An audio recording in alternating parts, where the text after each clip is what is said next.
escolher esses 6 pré-candidatos, e isso foi uma escolha da CNI, nem todos foram chamados, ela mais ou menos delimitou aqueles que hoje estão no páreo, a seu ver. Aqueles que têm algo a dizer, que representam algum setor e que podem vir a ser candidatos efetivamente. Então, isso já foi um recorte interessante. Falaram exatamente nessa ordem a que você se referiu. O palmômetro mostrou o Bolsonaro muito mais aplaudido. Em segundo lugar, o Geraldo Alckmin. Em terceiro, o próprio Ciro, que em outros momentos, talvez até para compensar o mal-estar criado pela vaia, foi aplaudido também. E em relação a Marina Silva, pairou uma certa indiferença do auditório. Ela foi aplaudida só na chegada e na saída, mesmo com o Álvaro Dias, que não suscitou muitas emoções. E o Henrique Meirelles foi também bastante aplaudido.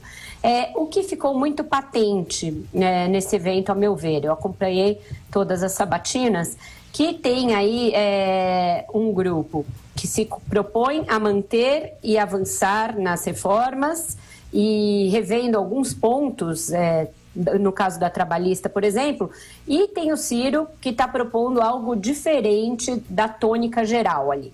Tanto na reforma da Previdência quanto na trabalhista, ele foi o que mais destoou do que o empresariado claramente queria ouvir. Daí as vaias. Ele criticou muito a reforma trabalhista, em outras ocasiões ele já disse que a revogaria. Depois, numa entrevista coletiva que aconteceu depois da sabatina, ele negou que tenha dito que revogaria no primeiro dia. Mas foi a pergunta que foi mal formulada, porque a reportagem que ele quis desmentir não fala que ele revogaria no primeiro dia a reforma trabalhista. Mas ele diz textualmente, eu assisti o vídeo, foi uma entrevista na Câmara Europeia, em que ele diz, eu vou revogar esta porcaria. E hoje ele mitigou um pouco essa fala e disse que não cabe a ele revogar e sim submeter ao Congresso. Então, causou muita crispação com a plateia e depois com a imprensa. Ele teve um entreveiro com a imprensa. Quando questionado sobre as vaias, Ciro Gomes se irritou, falou, já sei, o destaque de vocês vai ser justamente esse, ficou muito contrariado, bateu boca com uma repórter de um site aqui de Brasília, que é do ex-senador Luiz Estevão, num tom muito autoritário com a garota, uma repórter jovem, e ela disse, deputado, o site é dele, mas eu sou uma trabalhadora, eu só trabalho no site. Então ficou um clima foi o que mais estou no clima. O Jair Bolsonaro, que também tem propostas controversas, polêmicas, mas em outras áreas, agradou no que disse sobre economia. Ele foi bastante humilde, voltou a recorrer àquela fórmula que ele tem usado bastante, de que aquilo que ele não souber, ele vai delegar, ou ele vai consultar, ou ele vai ouvir propostas de pessoas que estudam o assunto. Então, ele fez isso na tributária, fez isso numa questão muito específica para a indústria, sobre como ele lidaria com o Sistema S, fez isso também na reforma da Previdência.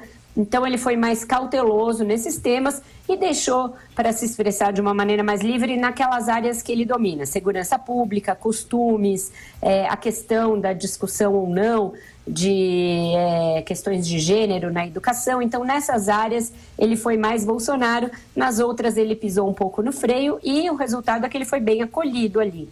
Apesar de ser um setor que tem algumas restrições a esse tom um pouco evasivo que ele adota na economia, ele foi bem recebido. Geraldo Alckmin, por seu turno, parecia muito afinado com a agenda da própria indústria. O que ele propôs em termos de reforma tributária, reforma da Previdência, a abertura do setor bancário, redução de juros por meio dessa maior concorrência, as propostas que ele apresentou pareceram cair melhor aos ouvidos do empresariado produtivo que estava ali, porque está em consonância com o documento que eles próprios apresentaram.